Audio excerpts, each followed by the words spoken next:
শুভেচ্ছা সকলকে। আমি প্রীতিশ বলছি। এই মুহূর্তে বাংলাদেশ এক ক্রান্তি লগ্নের মধ্যে দিয়ে চলেছে। সম্প্রতি সমগ্র দেশ ছাত্রদের কোটা সংস্কার আন্দোলনের কারণে উত্তাল ছিল। এক পর্যায়ে সারা দেশে সহিংস পরিস্থিতি সৃষ্টি হলে সরকার কৌশলগত কারণে সম্পূর্ণভাবে ইন্টারনেট বন্ধ করে দেয় এবং কারফিউ জারি করে।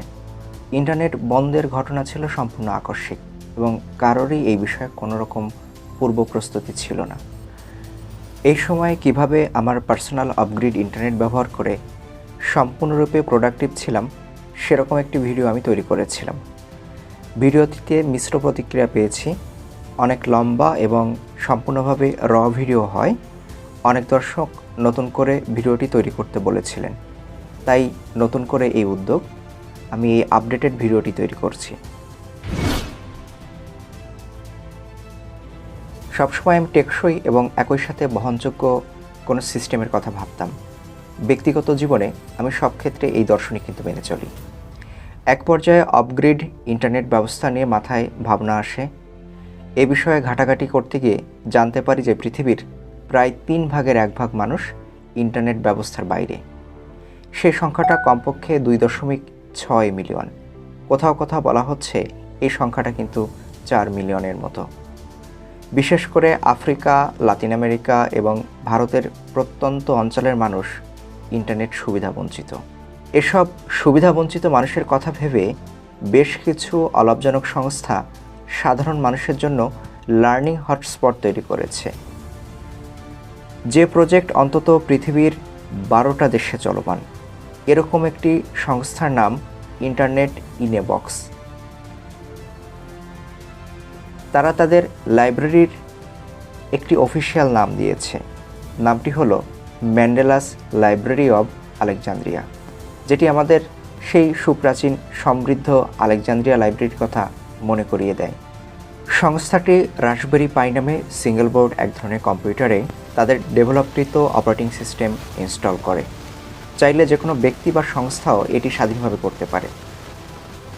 এই কম্পিউটারের মেমোরি কার্ডে কিংবা হার্ড ডিস্কে সম্পূর্ণভাবে ফ্রি এবং কোয়ালিটিফুল কন্টেন্ট রাখা হয়, আর কম্পিউটারটা ওয়াইফাই হটস্পট হিসেবে কাজ করে।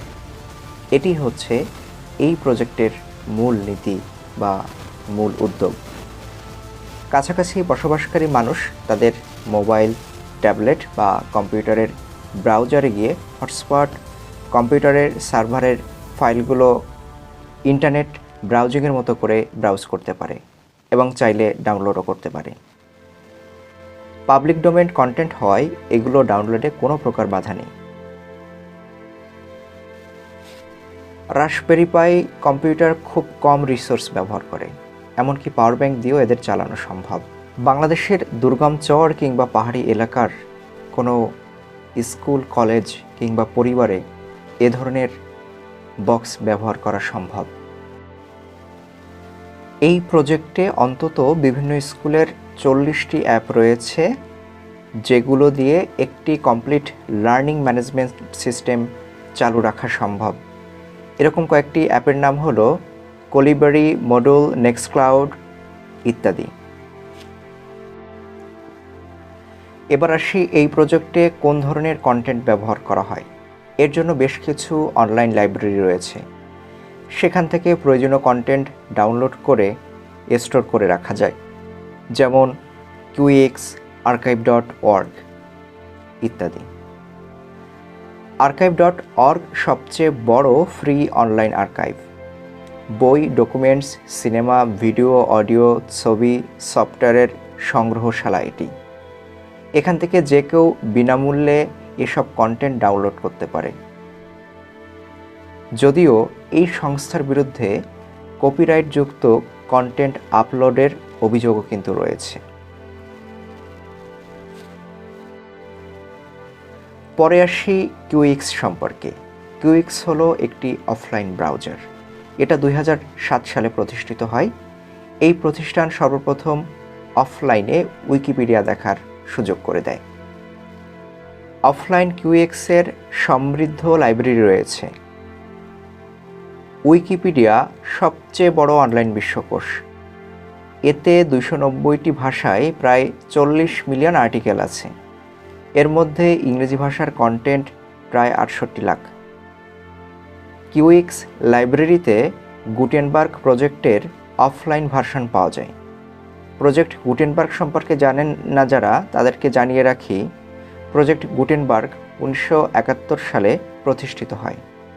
এখানে প্রায় 75,000 বইয়ের কপিরাইট ফ্রি ডিজিটাল ভার্সন পাওয়া যায়। বিভিন্ন শিক্ষামূলক ইউটিউব চ্যানেলের ভিডিও অফলাইনে দেখার ব্যবস্থা করেছে কিউএক্সের অফলাইন লাইব্রেরি। অসংখ্য ক্র্যাশ কোর্সের ভিডিও রয়েছে এখানে। পৃথিবী বিখ্যাত খান একাডেমির ইউএসএ ভার্সনের ভিডিও দেখতে পাওয়া যাবে এই লাইব্রেরির আর্কাইভে। আছে টেড টক প্ল্যাটফর্মের অসংখ্য ভিডিও। টেড হলো American Canadian non profit international media platform, যেখানে ফ্রিতে আইডিয়া শেয়ারকারী ভিডিও প্রকাশ করা হয়। এবার ওপেন স্ট্রিট ম্যাপ সম্পর্কে বলা যাক। ফ্রি এবং ওপেন সোর্স ম্যাপ হলো ওপেন স্ট্রিট ম্যাপ, যেটি সম্পূর্ণ বিনামূল্যে ব্যবহার করা যায় এবং গুগল ম্যাপের বিকল্প। এটিও কিউএক্স লাইব্রেরিতে পাওয়া যাবে। আরও অত্যন্ত একটি গুরুত্বপূর্ণ ফাইল হলো উইকিপিডিয়ার মেডিকেল এনসাইক্লোপিডিয়া। এটি অনগ্রসর দেশগুলোর প্রত্যন্ত অঞ্চলে মেডিকেল রিসোর্স হিসেবে কাজ করে আসছে।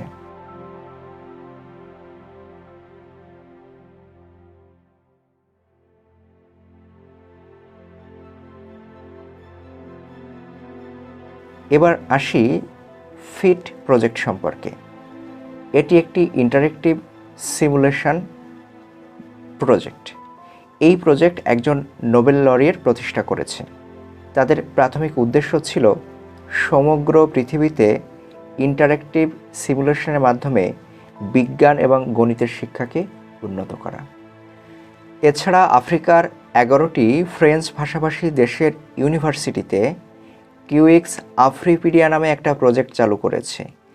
এই প্রজেক্টের মাধ্যমে লোকালি কিউএক্স সার্ভার ইনস্টল করা এবং মেনটেন করা হয়। এছাড়া আরও প্রচুর কোয়ালিটি কন্টেন্ট আছে এই লাইব্রেরিতে। Windows, Mac, Linux, Android, iOS সহ প্রচলিত সব অপারেটিং সিস্টেমে কিউএক্স ইনস্টল করা যায়। আমরা জটিল কোনো প্রক্রিয়া যাব না। প্রথমে আমি আমার ফোনে গুগল প্লে স্টোর থেকে কিউএক্স অ্যাপটি ডাউনলোড করে নিচ্ছি। অ্যাপ ইনস্টল হয়ে গিয়েছে। এবার অ্যাপটি ওপেন করব।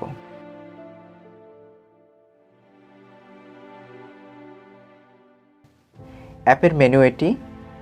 এখানে ওয়াইফাই হটস্পট অপশানটি আমরা পরবর্তী ব্যবহারের জন্য একটু মনে রাখব। অ্যাপের নিচের দিকে তাকালে লাইব্রেরি এবং আপলোড নামে দুটো অপশান দেখব। লাইব্রেরিতে ঢুকলে কোনো ফাইল দেখতে পাবো না, কারণ আমি এখনও আমার কোনো ফাইল ডাউনলোড করিনি। আমি ছোট সাইজের কয়েকটা ফাইল ডাউনলোড করব শুধুমাত্র ডেমো দেখানোর জন্য।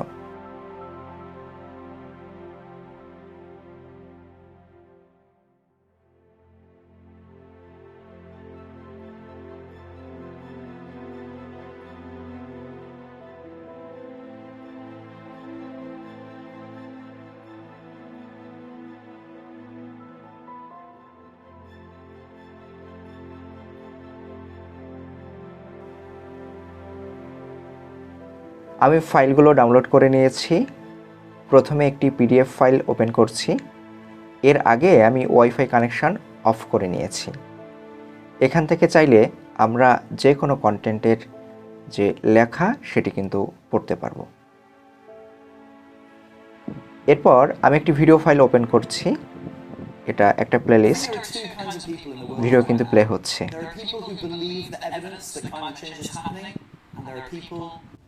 অ্যাপটির হোম বাটনে চাপলে আমরা বর্তমান কন্টেন্টে ফিরে আসব। আর রিড অপশানে টাচ করলে বই সেভ করার অপশনও কিন্তু এখানে পাওয়া যাবে। ডাউনলোড বাটন থেকে বইয়ের সংখ্যা অর্থাৎ কন্টেন্টের সংখ্যা ডাউনলোড করে কিন্তু বাড়ানোর ব্যবস্থা রয়েছে এখানে। আমরা এখন ওয়াইফাই হটস্পট অপশানে গিয়ে আমার ফোনকে সার্ভারে পরিণত করব।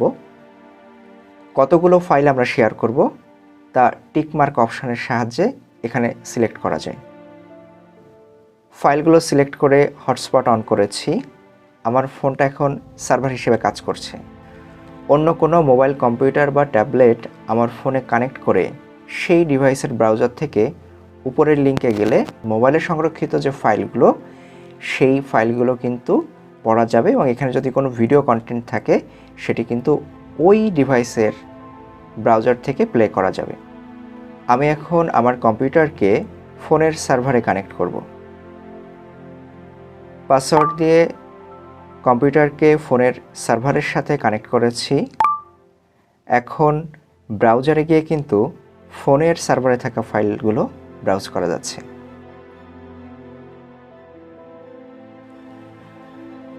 আমার মোবাইল ফোনের যে সার্ভারটি সেটি আমি ডিসকানেক্ট করে নিয়েছি। এবার আমি কম্পিউটারের ইন্টারনেট কানেকশন রিস্টোর করে কম্পিউটার থেকে কিউএক্স ওয়েবসাইটে যাব। আমি লিনাক্স অপারেটিং সিস্টেম ব্যবহার করি। এখানে অন্যান্য অপারেটিং সিস্টেমের জন্য কিউএক্স অ্যাপ সম্পর্কিত ইনফরমেশন রয়েছে। আমি আগে থেকেই আমার জন্য প্রয়োজনীয় লিনাক্স অ্যাপটি ডাউনলোড করে নিয়েছি। ওয়েবসাইটের লাইব্রেরি অপশানে গেলে আমরা কিউএক্সের ফাইলগুলো পাবো। এখান থেকে সরাসরি ফাইল ডাউনলোড করা যায়। আমি টরেন্ট লিঙ্ক থেকে ফাইল ডাউনলোড করি। আমার ফাইলগুলো ডাউনলোড করে কম্পিউটারে সেভ করে নিয়েছি। এবার কম্পিউটার থেকে কিউএক্স অ্যাপ ওপেন করব। কিউএক্স অ্যাপের ফোল্ডার অপশানে গিয়ে ফাইলগুলো যেখানে আছে সেখান থেকে সিলেক্ট করে দিতে হবে। এরপর অফলাইনে ফাইলগুলো ব্রাউজ করা যাবে বা এই কম্পিউটারটিকে কিন্তু সার্ভার হিসেবে ব্যবহার করা সম্ভব হবে তখন। আমি এখন যেটি করব, উইকিপিডিয়াতে বাংলাদেশ লিখে সার্চ করব। আমাদের বাংলাদেশ সম্পর্কিত আর্টিকেলটি কিন্তু সার্চ করার সঙ্গে সঙ্গে চলে এসেছে। আশা করি এই প্রজেক্টটা সম্পর্কে বা এই প্রসেসটা সম্পর্কে আপনারা মোটামুটি ধারণা পেয়ে গিয়েছেন।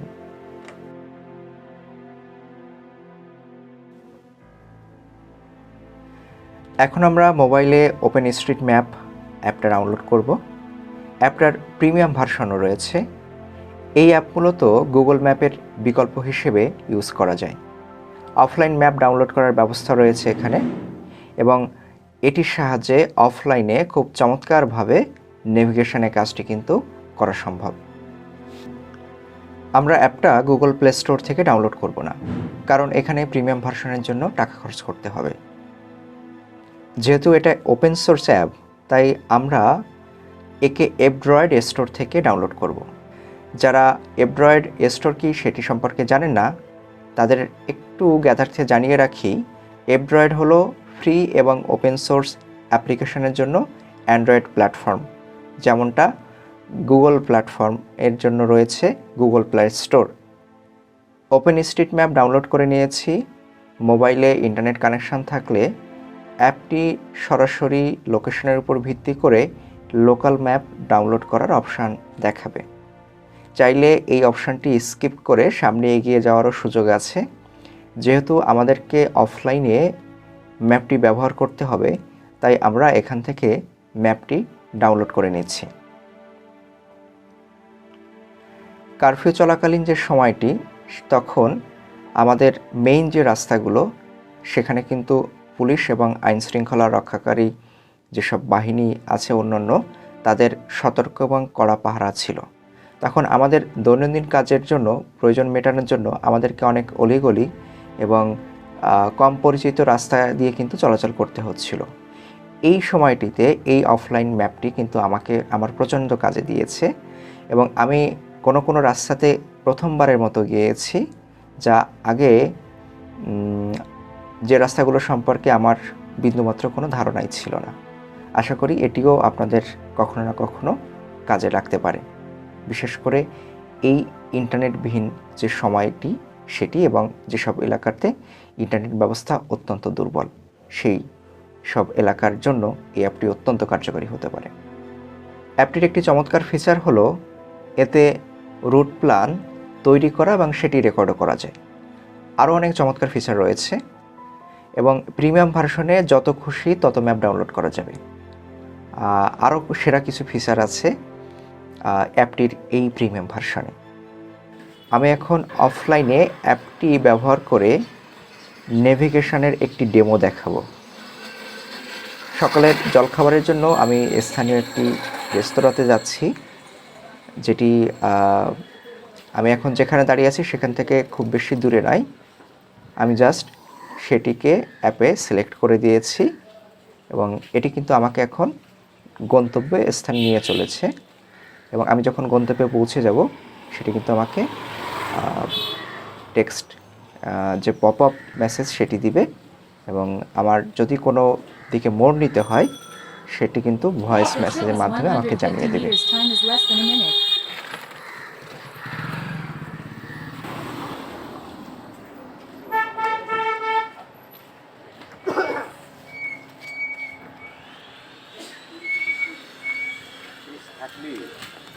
Turn right onto Dolkola Bazaar Road. Then, continue for 60 meters, and arrive at your destination.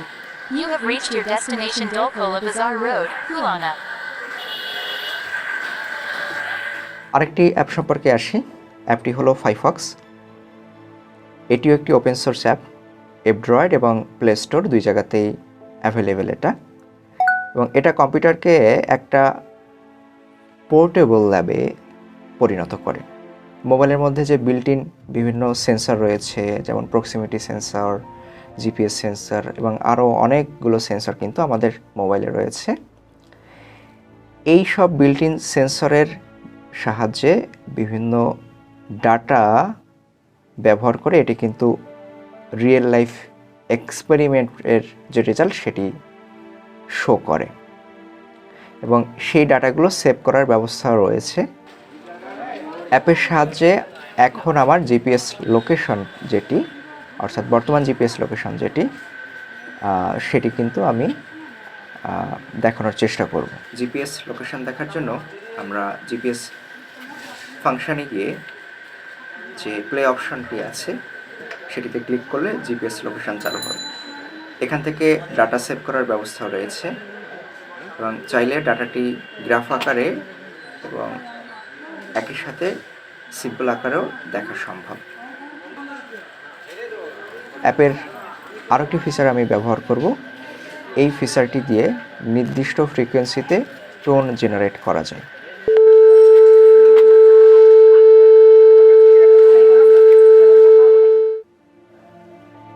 সর্বশেষ যে ডিভাইসটির কথা বলবো সেটির বিষয়ে খুব কম মানুষই হয়তো শুনেছেন। ইউরোপ, আমেরিকায় এই ডিভাইসটি বেশ জনপ্রিয়তা পেয়েছে। যেসব এলাকার নেটওয়ার্ক ব্যবস্থা খুব দুর্বল কিংবা জরুরি কোনো পরিস্থিতিতে মোবাইল ফোনের সাথে এটি কানেক্ট করে ব্লুটুথের সাহায্যে 160 অক্ষরের মেসেজ কিন্তু পাঠানো যায় এবং রিসিভ করা যায় এটির সাহায্যে। এক্ষেত্রে এই যে ডিভাইসটি সেটি ব্যক্তির একেবারে ব্যক্তিগত মোবাইল টাওয়ার হিসেবে কাজ করে এবং এই যে ব্যবস্থাটি বা এই যে ডিভাইসটি সেটি কিন্তু সম্পূর্ণরূপে ওপেন সোর্স এবং অফ গ্রিড। ডিভাইসটিতে যে তরঙ্গ ব্যবহার করা হয় তাতে কোনো লাইসেন্স দরকার হয় না, কারণ একই ধরনের তরঙ্গ কনজিউমার ইলেকট্রনিক্সে ব্যবহার করা হয়। তবে বাংলাদেশের বেতার তরঙ্গ বিধিমালা সম্পর্কে পরিপূর্ণ জ্ঞান নিয়ে এ ধরনের প্রজেক্টে হাত দেওয়ার আহ্বান করছি। হ্যাম রেডিওর ক্ষেত্রে সরকার ব্যক্তিগত লাইসেন্স প্রদান করে, তবে আমি এখানে সম্পূর্ণভাবে ওপেন সোর্স প্রজেক্টগুলোর কথা বলতে চেয়েছি। আমি যে ডিভাইসটির কথা বলছি তার নাম হচ্ছে লোরা রেডিও। লোরা হচ্ছে লং রেঞ্জের সংক্ষিপ্ত রূপ।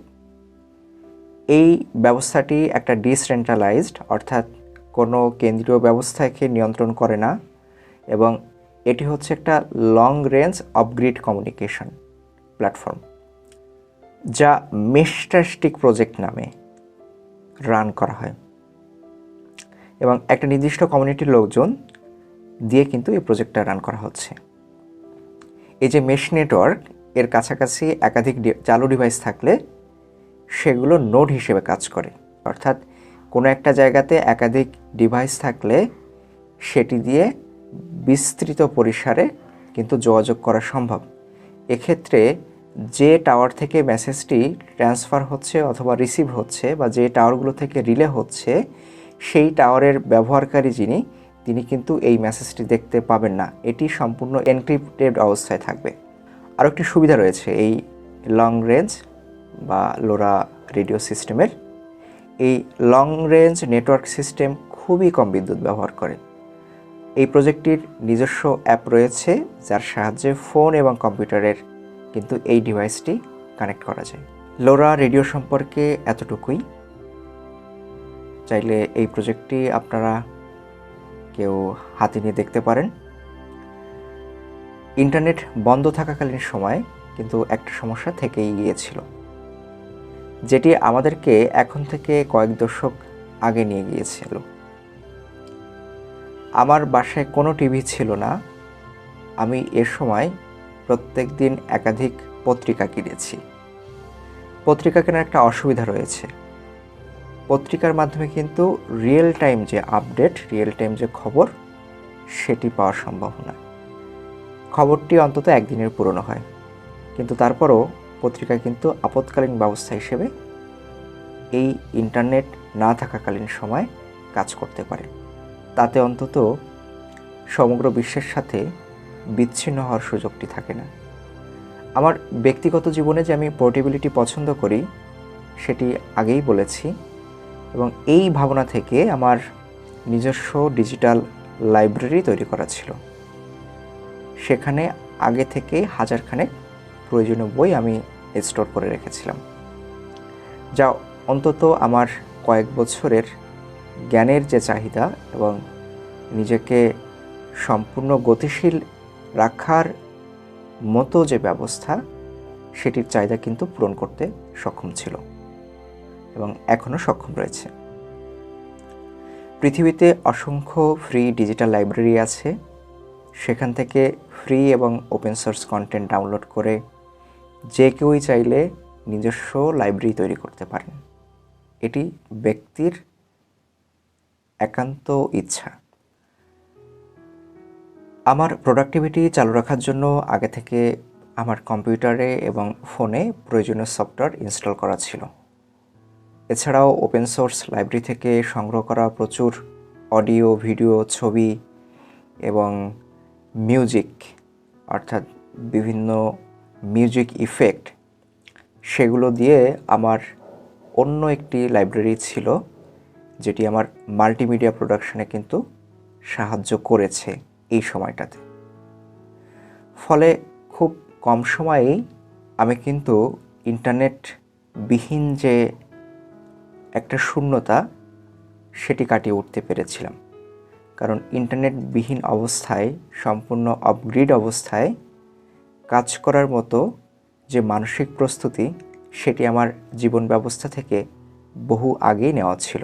আর যেসব প্রত্যন্ত এলাকাতে বিদ্যুৎ নেই কিংবা বিদ্যুতের যে সহজলভ্যতা সেটি একেবারেই কম, এরকম চিন্তাভাবনা করে আমি আমার মতো করে নবায়নযোগ্য এবং পোর্টেবল একটা সোলার মোবাইল চার্জার কিন্তু তৈরি করি, এবং যেটি আমাকে এই সুবিধাটা দিয়েছে যে যদি কখনো বিদ্যুৎ ব্যবস্থা ভেঙে পড়ে কিংবা বিদ্যুৎ ব্যবস্থার ঘাটতি দেখা যায়, তাও কিন্তু আমার নিজেকে চালিয়ে নেওয়ার মতো যে ব্যবস্থা, ততটুকু সক্ষমতা কিন্তু আমার রয়েছে।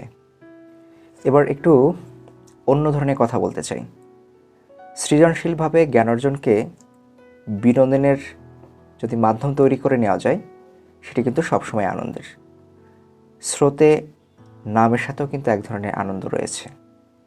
তাতে অন্তত মেইন স্ট্রিম যখন ভেঙে পড়ে, তখন নিজস্ব সত্তার ভেঙে পড়ার অন্তত ভয় থাকে না।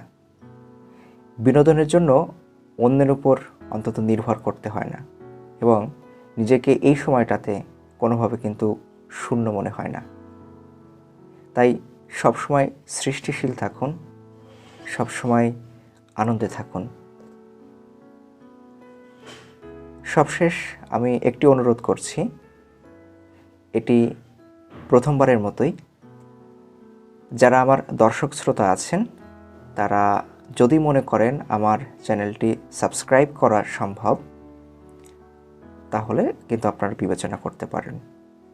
পরিশেষে এই ক্রান্তি লগ্নে সবাই ভালো থাকবেন, সুস্থ থাকবেন এবং নিরাপদে থাকবেন, সেই প্রত্যাশাই করছি। আজ এ পর্যন্তই।